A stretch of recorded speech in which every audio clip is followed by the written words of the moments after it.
우리가 얘기로만 들어도 이렇게 진짜 한숨이 나오죠. 한숨이 나오고 옥장이 무너지는데 예를 들어서 자제분들이 그 연락을 받았을 때 그 아버지가 어떤 분이라는 걸 알잖아요. 그리고 집안에 재산이 그렇게 있던 집인데 갑자기 아버지가 명동성당 앞에서 그러니까. 그러다가 경찰 아저씨가 자제분이시죠? 아버지 지금 이러고 계세요? 라고 받으면 얼마나 놀랬겠어요. 기가 막힌 일이지. 아니 그나저나 그럼 B 씨는 어떻게 됐어요? 이렇게 해서 이게 사건이 이제 이렇게 드러난 거잖아요. 그럼 뭐 잡혀갔나요? 예. 우선 그 혼인이 효력이 있으려면요. 당사자의 우리 이 혼인한다. 라는 의사가 합치가 돼야 된단 말이죠. 근데 아까 자녀들이 어떻게 주장했냐면 아버지 지금 치매 때문에 본인의 의사가 없다. 이런 때 무슨 혼인 의사냐. 그래서 혼인은 무효다. 무효성을 제기했어요. 그래서 어떻게 됐어요? 받아들여졌습니다. 그래서 혼인이 무효가 됐죠. 그럼 처음부터 혼인이 없었던 거예요. 그럼 아까 뭐라고 했죠? 친족 상덜에는 배우자 간에는 처벌 못한다고 그랬지만 배우자가 아니잖아요. 배우자가 아닌 게 됐네. 그래서 처벌받게 됐습니다. 그래서 사기죄가 성립돼서 1심에서는 징역 6년, 항소심에서는 더 올라갔습니다. 징역 7년이 선고됐습니다. 하지만 너무나 안타깝게도 예. 이 뒤늦게 사기 당했다는 사실을 알게 된 A 씨 병마와 싸우다가 2016년에 먼저 세상을 떠나셨고요. B 씨는 A 씨가 세상을 떠난 후에야 법적인 처벌을 받게 되었습니다. 첫 번째 사연을 듣고 나니까 다음 사연도 좀 궁금하긴 하는데요. 이번에는 신동선 형사님께서 준비해 주셨습니다. 먼저 제목부터 확인할까요? 네, 이번에는 그 UN 평화유지군의 국경을 넘은 청원입니다. 이야. 아름다워 보이는데요. 그러게 화제가 같아요. 절대 아름답지 않으면 슬픕니다. 어떡해. 이번에 그 사연보다는 수법에 집중하셔야 할 사건이고요. 네. SNS를 통해서 외로운 노년층들을 공략하는 신종 사기들입니다. 네. 이번 사건의 주인공은 60대 여성 A씨입니다. 네. A씨는 어느 날 페이 땡땡이라는 SNS에서 낯선 남성에게 친구 요청을 받게 되는데요. 이 남성은 외국인이었어요. 자신을 쿠웨이트에 파병된 50도의 UN 평화유지군이다. 이렇게 자신을 소개합니다. 그래서 실제로 계정에 들어가 보니까 군복 입고 찍은 사진들이 막 있어요. 오, 이게 진짜네? 해가지고 친구 요청을 수락했죠. 네네.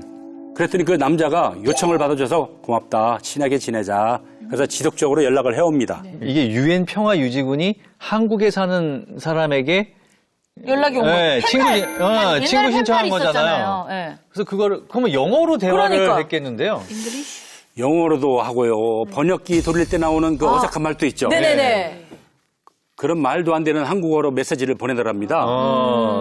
근데 받는 사람 입장에서는 와, 이 사람이 나랑 대화를 하려고 번역기까지 돌리네. 그렇지. 얼마나 감동을 받았겠어요. 네. 그리고 남자가 오늘 하루 어땠어? 한다. 다 엄청 다정다감하게 계속 챙겨주면서 호감을 표현하고 그러니까 A씨가 싫지 않죠. 그러다 보니까 이제 서로 좋은 감정이 싹트게 되는 거죠. 근데 사실은 뭐 요즘 또 국제 결혼도 굉장히 이제 그쵸 많이 보이잖아요 주변에. 그리고 뭐 SNS나 어플 같은 걸로 만나서 결혼에 성공했다 뭐 이런 얘기도 뭐 이렇게 매스컴에 많이 나오고 그러니까 사실 뭐 L씨 입장에서는 다른 사람들도 결혼이 성사된 커플은 이런 식으로 해서 이제 결혼까지 골인을 했나 보다 이렇게 생각할 수는 있었을 것 같아요. 네. 그렇죠. 그런데 한 달쯤 됐을까요? 남자가 A씨한테 선물 하나를 보내겠다는 겁니다. 네. 너랑 결혼할 거니까 증표로 주고 싶어. 명품 브랜드에서 파는 몇 억짜리 고가의 보석이야. 근데 문제가 생겼대요. 인천 세관에 잡혀 있는데 통관료를 내야 받을 수 있다는 거예요. 그것만 네가 좀 낼래? 그럼 내가 너한테 나중에 한국 가서 돌려줄게. 이러는 겁니다. 아니 근데 통관료라는 게 그러니까 얼마 이상의 고가의 물건을 그냥 직접 이렇게 배송을 받으면 그 뭐라 그러죠? 관세 같이 그런 거를 그 통관료하고 관세 같은 걸 내야 내가 이제 국내에서 수중으로 받을 수 있는 걸로 알고 있거든요. 그러니까 이게 한마디로 저거잖아요. 통관료 착불 통관료잖아 그게. 착불로 그런 거지. 그러니까 받는 사람 보고 내라는 예를 거잖아요, 들어서 지금. 선물인데. 남자친구 박찬민이 여자친구 이지연한테 야, 내가 택배로 너한테 지금 뭐 얼마짜리 물건 보냈으니까 너가 그 택배료는 네가 네가 내. 내. 약간 근데 그거보다 이제 좀 더 그 단위가 큰 거지. 큰 거지. 예. 예. 야. 근데 이게 통관료. 이게 우리 이게 우리 입장에서 사실 수입이랑 마찬가지잖아요. 외국에서 들어오는 거니까. 네, 그렇죠. 수입이죠. 근데 그 주체가 누구냐면 받는 사람이에요. 그러니까 받는 사람이니까 내가 통관 고유보호를 제공해 줘야 되는 맞아, 거고. 맞아. 직구할 때 보면 마찬가지. 맞아요. 예. 내 고유번호가 세금도 있어요. 내가 내는 게 맞아요. 네. 원래는 받는 사람이 내는 건 맞긴 맞는데. 합니다. 다만 하구나. 이제 네. 이 억대 이제 보석이라고 하면 당연히 이 관세도 엄청나게 어마어마하죠. 많을 거 아니겠어요. 네. 그게 그 가격도 높은 데다가 사치품으로 그렇죠. 이게 네. 분류가 되면 더 그냥 많이 세율도 높고. 더 많이 되겠죠. 예. 그런데 이제 좋은 감정이 쌓였잖아요. 네. 그러다 보니까 의심도 안 하고 뭐 또 그 남자 페이 그 땡땡 거기 들어가 보니까 A씨 지인이 거기 있었어요. 예. 그 더 믿게 된 거죠. 내 지인과도 아는 사람이네. 괜찮겠지 해가지고 몇 차례에 걸쳐서 무려 1억이 넘는 돈을 남자에게 보내주게 됩니다. 하지만 안타깝게도 그 뒤로 남자 연락은 딱 끊어지고 어머. 아차 내가 사기당했네. 아하. 그때 알은 거죠. 이게 이제 디지털화, IT화가 되면 새롭게 나타난 신종 사기 수법이에요. 그렇겠죠. 이거 바로 로맨스 스캠이라고 합니다. 뭐예요, 그러니까 연애를 뜻하는 로맨스고요. 네. 신용 사기를 뜻하는 스캠을 합쳐서 온라인 연애 사기라고도 생각하시면 신용 되거든요. 사기. 로맨스 스캠. 근데 이 사례가 SN에 접근해서 돈을 가로채는 로맨스 스캠의 전형적인 방식이고요. 이런 사기 정말 많이 일어나요. 꼭 무슨 이렇게 뭐 억대는 아니라 하더라도 소소하게 내가 지금 당장 병원비가 필요한데 뭐 친구 디어 마이 프렌드 will you give me some money? 맞는 말인지 모르겠지만 어쨌든 하면 좀 줄래잖아요. 예, 준단 말이죠. 예. 그러니까 마음이 사로잡히면 그렇죠. 그냥 무장 네. 해제야 이거는. 맞아요. 해달라는 대로 멘붕. 다 들어주는 네. 거지. 예. 아니 근데 그 보석을 그러면은 받았을까? 받았을 리가 있어요. 아니 근데 돈을 어떻게 또 주고 해? 나는 그게 지금 너무 내가 이상해. 봤을 때는 우리 이지연 씨가 그랬을 것 같아. 돈 다 보내주고 생각이 그래도 보석은 오는 걸까? 이렇게 지금 그럴 것 같은데 지금. 다음에 당연히 또 뭘 보냈다 그러면 또 통관료를 아니, 주더라고. 세금을 내야지 보석이 오는 건데. 예. 그 지금 냈잖아. 그럼 그러니까 와야지. 그러니까 이제 사기인 줄 아직도 모르는 거 아니야 지금 올 거라는 생각을 갖고 있는 거잖아. 안 오지 이건. 어떻게 된 거예요, 그래서? 네? 안 오죠. 그게 왜 와요? 걔가 뭔 돈이 있다고. 그들이 보낸 건데 그게 무슨 돈이 있다고. 걔네들이 돈 벌려고 한 수법인데 뭔 보석을 보내요? 그러니까. 기본적으로 통관세든 관세든 그건 세관에 납부를 해야지 왜 보낸 사람한테 줍니까? 그렇죠. 그거 자체 잘못된 거죠. 네. 받을 수가 없는 거죠. 그러네요. 근데 이게 뭐 감성도 자극하고 뭐 여러 가지 상황도 자극하고 뭐 그렇게 해서 그냥 그쵸 나도 모르게 이제 넘어가신 건데 이게 뭐 아까 말씀하신 뭐 로맨스 스캠, 뭐 몸캠 피싱 이런 게 노년층에 많아지고 있다면서요. 그 노년층을 연령대를 어떻게 봐야 될지 모르겠지만 네. 저만 해도 누가 젊을 때 고우셨겠어요. 이 말만 들어도 가슴이 시려. 지금 이쁘단 말이 아니라. 그런데 현재 멋있네, 어쩌네, 뭐 해서 기분이 막 달달해지는 와중인데 디지털이나 IT에 굉장히 미숙하고 모르잖아요. 예. 제가 지금 뭐 전직 기자네 어쩌냐고 다 이러고 있지만 사실은 패스트푸드점 가서도 전부 다 주문을 예. 이걸로 하라 그러잖아요. 터치로 하니까. 예? 카드 내밀고 해주세요도 안 돼요. 저기 하세요.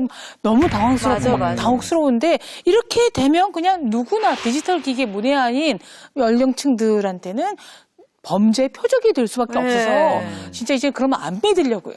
아까 뭐 신동선 형사님도 저더러 뭐 안 늙었다는 둥 훨씬 더 이뻐지고 있다는 이런 얘기하는데 거리를 좀 두고 앉으려고. 그러니까. 네. 야 이게 참.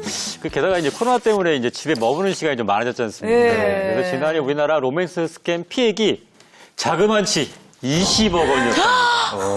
와. 몸캠 피싱은 이제 60대 이상 피해자가 2년 사이에 5배나 늘어났다고 하니까요. 예사롭게 넘길 일은 아니고요.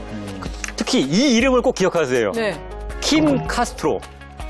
카스트로. 대표적인 여성입니다, 이분이. 오. SNS상에서 이게 지금 이런 사기, 예. 이런 아까 몸캠 피싱뿐만 아니라 아까 로맨스 로맨스 스캠. 예. 이게 유명한 이름이 이제 킴 카스트로입니다. 예.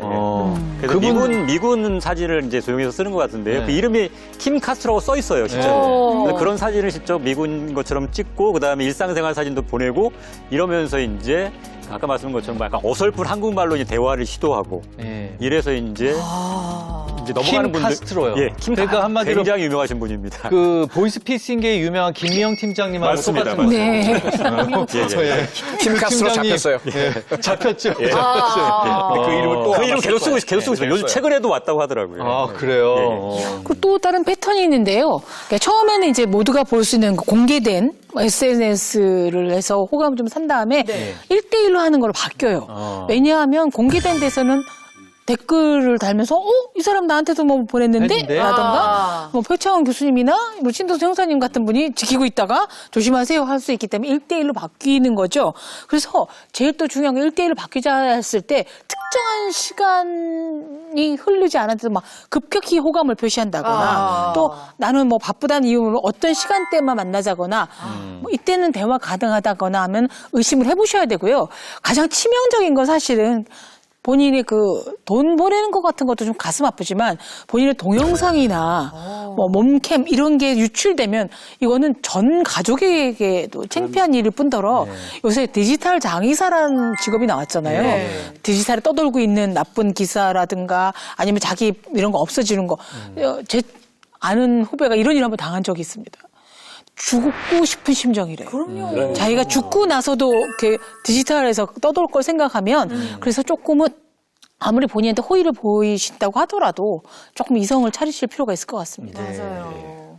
근데 이게 이제 외국인들한테 당하는 거잖아요. 외국인들이 사기 행각을 하는 거잖아요. 그러면 내가 이제 피해를 봤어요. 예. 그럼 그 피해액, 아니면 피해에 대한 보상을 받을 수 있나요? 돌려받을 수 있나요? 그 이제 뭐 보이스피싱 같은 경우에는 여러 되게 많이 흔해졌지 않습니까? 네. 그러니까 이거는 신고하는 즉시 바로 이제 금융계좌가 동결이 돼서 이제 인출이 안 되거든요. 근데 이 로맨스 스캠은 이제 사이버 금융 사기로 이제 분류가 돼 있어서 아직까지는 관련 법이 좀 아직 미약한 상태입니다. 막 혹시 그렇다 하더라도 로맨스 스캠을 당한 것 같다면요, 즉시 입금한 은행에다가 이 지급 정지, 그다음에 반환 가능한지 여부를 좀 꼭 문의해 보시길 바라겠습니다. 그다음에 이게 만약에 고액 입금을 한 경우라면 이 3일 내라면 돈을 찾을 수도 있거든요. 그러니까 그래요? 쉽게 포기하지 마시고 한번 꼭 문의해 보시길 바라겠습니다. 그러면 신동선